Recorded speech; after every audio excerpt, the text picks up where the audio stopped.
Hi, I'm Sam, your Internet Sesh Buddy, and this is Girl Sesh. Welcome back if you've already listened to me, and hi if you're new.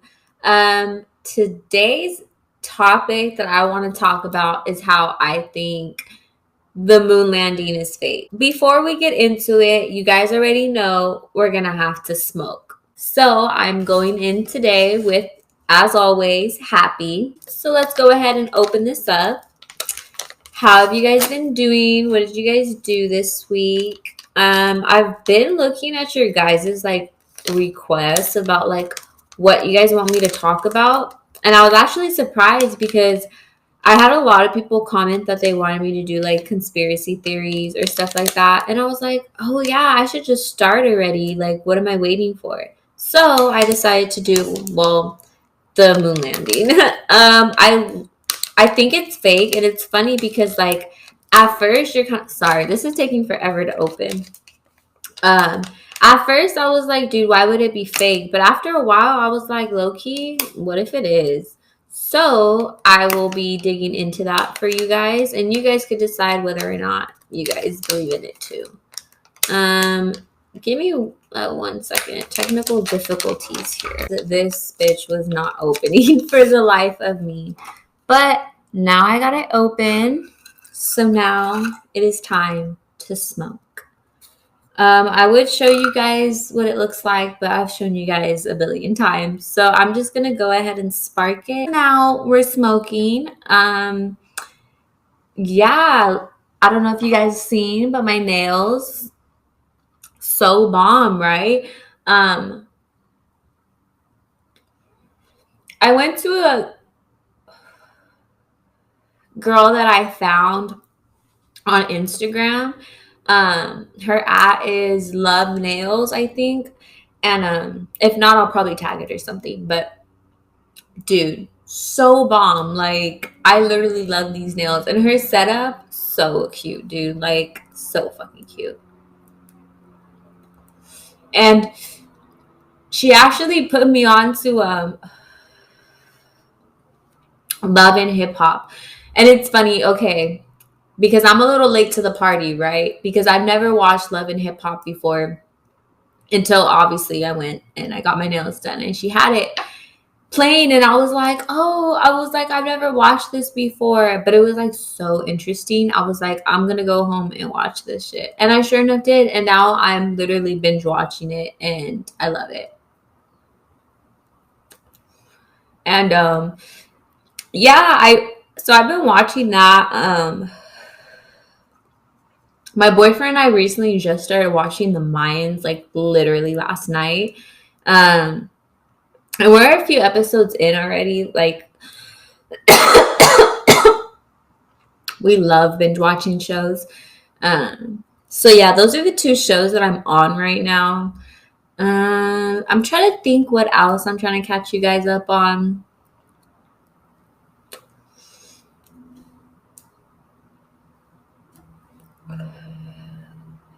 Thumbnail. If you're watching, you guys see that I kind of changed the background a bit. I'm kind of just trying to figure out what works for me.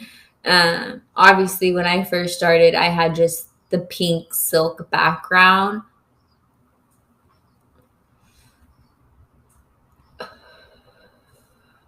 Which was cool and all, but I would have to store it away. I would have to break everything down once I was done filming. I couldn't really store it where it wouldn't be folded, kind of, I would say.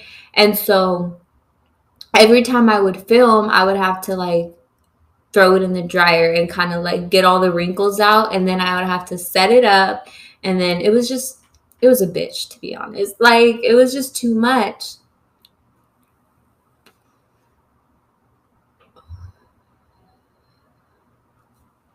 And I low-key didn't like the way it looked sometimes. I originally wanted to do a pink furry wall, but when I went to go get the backdrop, they were completely sold out of the length, I guess you would say. So I couldn't do that, obviously. It just didn't hit right. I obviously changed it up a bit. I am now sitting down. I have a little, if you guys are listening, I have like a little high life LED light kind of blinking. And then I have a little purple light behind me. And yeah, I'm just sitting in a little black chair. I think I might change the chair. I'm not sure yet. I do like this one because it's like holding my back up and I'm always like slouching, so it's kind of helping. But I don't know, maybe I want to go for like a bean bag or something. I think that'd be kind of cute, like sitting down. But then I don't know how that would look. I don't know. Maybe the chair is fine. I'm overthinking it. Let's just continue smoking. Oh my god, I talked too much and it went out. I have to relight it. Let's continue. I'm also trying to be a ring girl. I love the way girls like wear a bunch of rings. I think it looks so pretty on hands. But I'm not really sure how to like style them, to be honest with you. I kind of just bought some and I kind of just threw them on. I don't think there's any rules to it, but I don't know. I'm just going to kill this. I will see you guys back when I am high. Hi, I'm back. I will be talking about how I think the moon landing was a hoax. And I know you guys are going to call me crazy. And you guys are going to call me a conspiracy theorist. I don't care. And I was going somewhere with this. Hold on. I don't care. And I love questioning things. So that's how I got to this conclusion. Kind of. Anyways, I'm just going to go into it because I can't really explain myself really. Let's just start off on how the moon landing kind of came about.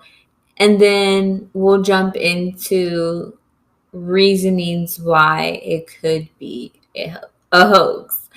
So I wrote them down. So let me get my little notepad. It first started in October 4th, 1957. The first artificial satellite, Sputnik 1, launched into space by Russia. The US launched several of their own. Both hoped to be the first to send human into space. The spring of 1958, President Dwight Eisenhower sent draft legislation to Congress to establish NASA. The NASA. The NASA now, the one that we have, the ones with the rocket ships and stuff. Yeah, NASA. And they passed it, obviously. October 1st, 1958, NASA opened up, and the administrator for NASA at the time was Administrator T. Keith Glennon. And a little side note to add into that, T. Keith Glennon, by the way, he worked for Paramount Studios at one point, directing movies, shit like that. So just keep that in mind. Just real quick. Keep it in mind. It's going to come up later on, but you'll remember it, and I'll bring it up again. So just keep that. So then moving on, later down in April 12th, 1961, Russia had a man named Yuri Gagarin. He did an orbit.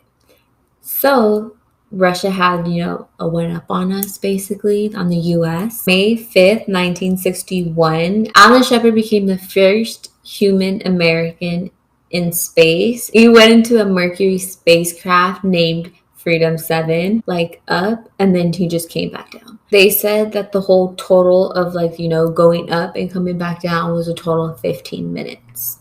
15 minutes. May 25th, 1961, President John F. Kennedy, he issued a challenge to NASA basically saying, in 10 years or less, I want one of us to be up in the moon. I want to do it first before Russia because we got to one-up them. They're beating us right now, and that doesn't look good on us. In January 27th, 1967, at Cape Kennedy, was the first Apollo crew consisting of Virgil Grissom, Edward White, Roger Chaffee, people that I just named right now. They were the first group of people to be into the Apollo. They were testing their rockets before they went to go do it for real. During one of the testings, they actually ended up all dying. And that was the first crew, and it was just on practice. It wasn't even when they got sent up to space. It was during practice. It just completely blew up. They ended up suspending flights for 20 months. They basically said like, okay, no, we're not sending anyone up into space anymore. Like, it's not allowed. It wasn't until long after, in October 11th, 1968, at Cape Kennedy, again, Apollo 7 launched, and they completed their first Apollo mission to do a low orbit around Earth. So, they did that. December 21st, 1968, Apollo 8 launched their first lunar orbital mission to the far side of the moon. After Apollo 8 and 10 launched, it kind of showed like, okay, hey, maybe we do have a chance of going to the moon, landing there, and coming back to Earth. Skip all the way to July 20th, 1969 was when, ta-da, Neil Armstrong landed on the moon. And that was Apollo 11, which consisted of Neil Armstrong, Michael Collins, and Buzz Aldrin. They landed in their little space thing called the Eagle. The Eagle has landed. Yeah, that. When the Eagle was landing, it was said that it was super risky because they only had about 20 seconds of landing fuel in their tank. So, like, it was kind of like oh, fuck, we got to do something fast. Keep that in mind. So, that was just like a quick little how it came about or whatever, right? I did have some solid reasons on why I didn't believe it, but I forgot. I feel like every time I get like put on the spot about a question, my mind kind of goes blank. And when I was kind of like coming up with this, my mind blanked out and I was like, wait, I don't even remember why I don't believe it. And that's not very convincing, is it? So I actually have this website I came across that would actually kind of help. So I'm going to read from it.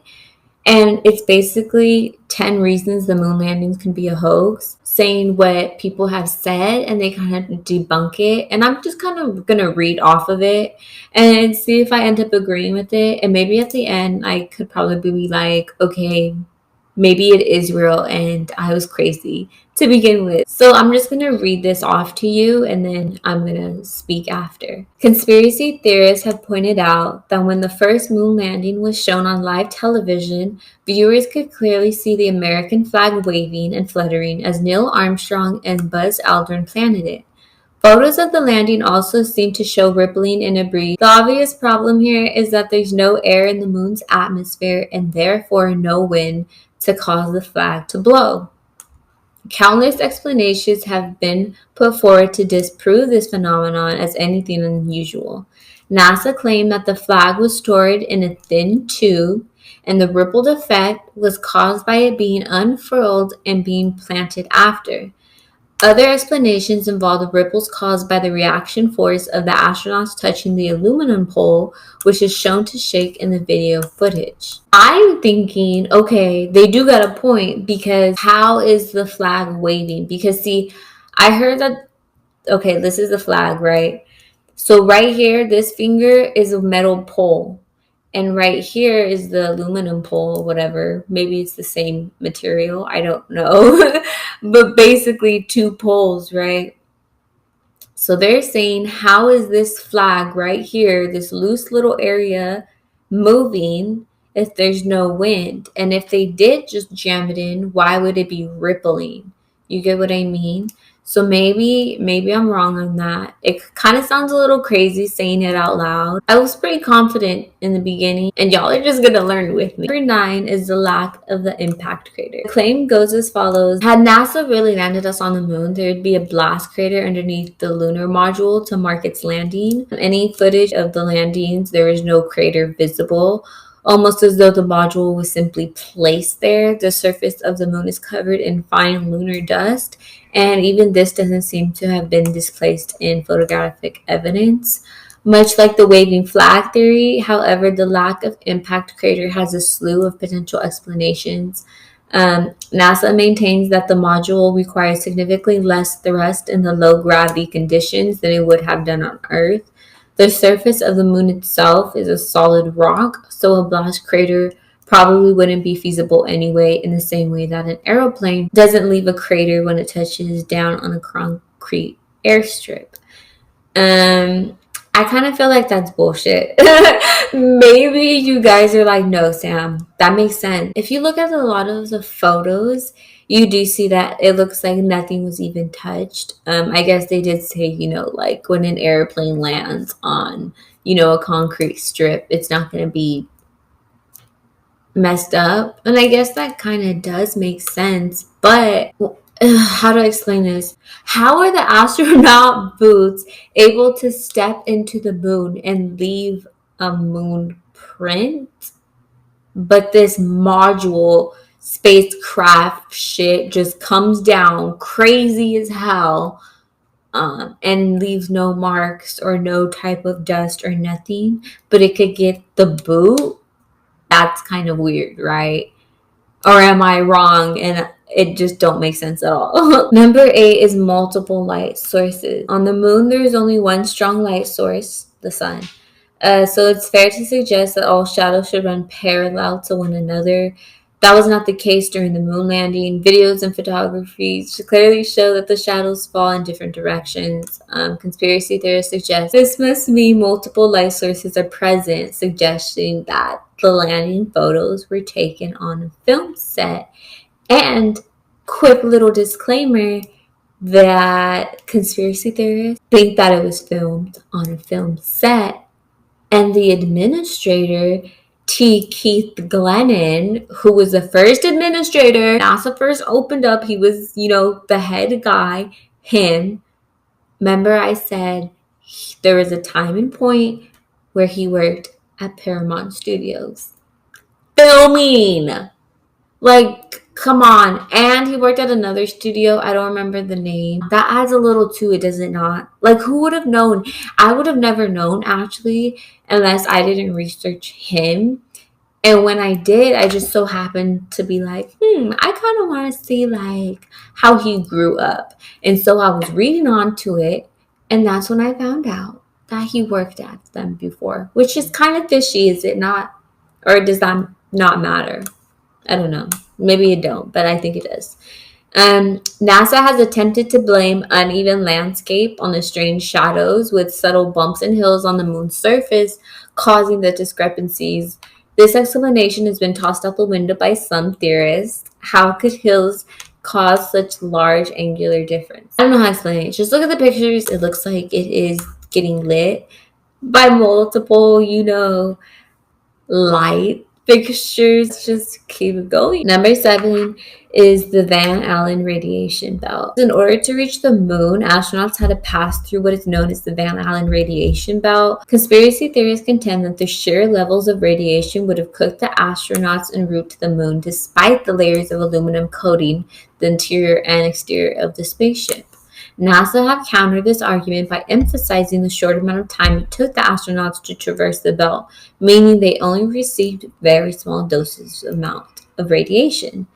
And I think I want to look into that because, like, how fast did they go through this for it not to basically, like, have any damage? Like, how much radiation? I want to know how well was their aluminum to go through this radiation. Because, see, if the moon landing was fake, right, then they wouldn't have been able to go through this.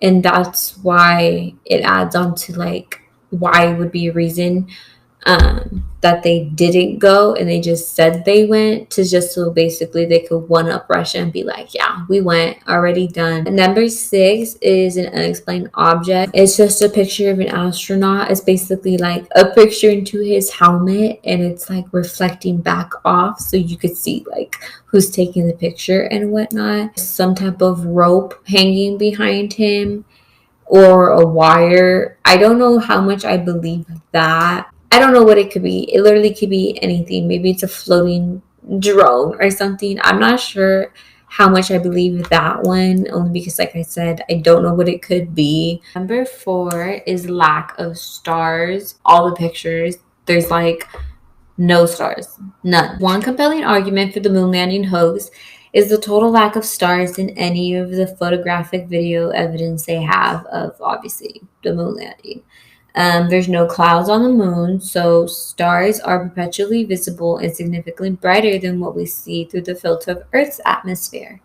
The argument here is that NASA would have found it impossible to map out the exact location of all the stars for the hoax without being rumbled, and therefore left them out, intentionally falling back on an excuse that the quality of the photograph washes out the stars. That they actually did give that. NASA really did say, like, oh, it's because, the quality of the picture washes out the stars. So that's why you can't really see them. Some photographs are high quality. However, still no stars are seen. Does it make sense that the sun is so bright it kind of washes out?